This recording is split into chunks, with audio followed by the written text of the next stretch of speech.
The new restrictions announced over the weekend on Russia's central bank target the roughly $600 billion rainy day fund that Russia built to sanction-proof their economy. ABC's Elizabeth Schulze joining us now to talk more about what kind of impact this is having. And you know, Elizabeth, these sanctions, they're already impacting everyday Russians. Let's talk about Putin and if we could see some political backlash here because of that.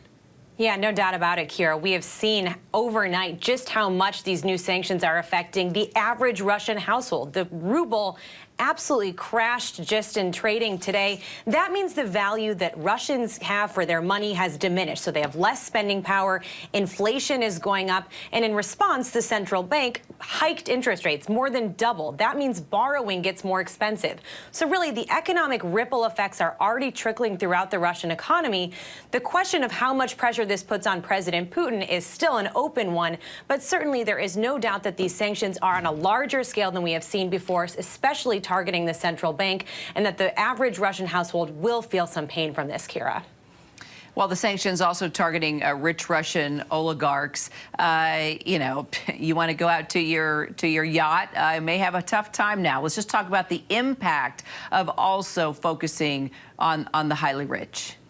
This is a really deliberate effort to target those Russian elites and the people in President Putin's inner circle, including President Putin himself. So going after their properties in international markets, their yachts, even their ability to get into their bank accounts.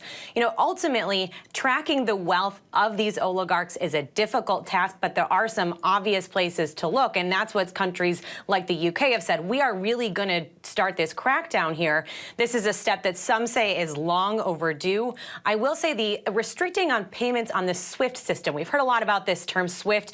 Basically, this is the messaging system that makes you, if you're making a payment from one country in a bank to one bank in a country to another, it facilitates that payment. By cutting that off, it does get more difficult for oligarchs, for businesses, for average people to make those international payments, and that could have some significant effects. And Switzerland announcing today it's joining the U.S. and the EU on these sanctions. What economic impact will that have? This is a big move economically. It's estimated that about $11 billion of Russian assets are stored in Swiss banks. And previously, the Swiss had been, notoriously neutral on whether they're going to target or freeze those assets. They are now coming out and saying we are going to take that step. We stand in lockstep with the U.S. and with the European allies on this. Importantly, it's also a symbolic move just to show that this coordination is really happening on a global scale, and that as these countries are taking these really big steps at the same time, the effects will be felt more largely across the economy and across the Russian economy. By the way, Elizabeth, my producers draw it to my attention. You've been talking about the rubble and what the troops are doing to this country. Meanwhile, we're talking about the Russian ruble. So forgive my I misspoke at the beginning of our segment.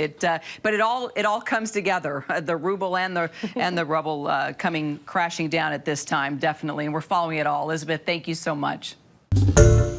Hi, everyone. George Stephanopoulos here. Thanks for checking out the ABC News YouTube channel. If you'd like to get more videos, show highlights, and watch live event coverage, click on the right over here to subscribe to our channel. And don't forget to download the ABC News app for breaking news alerts. Thanks for watching.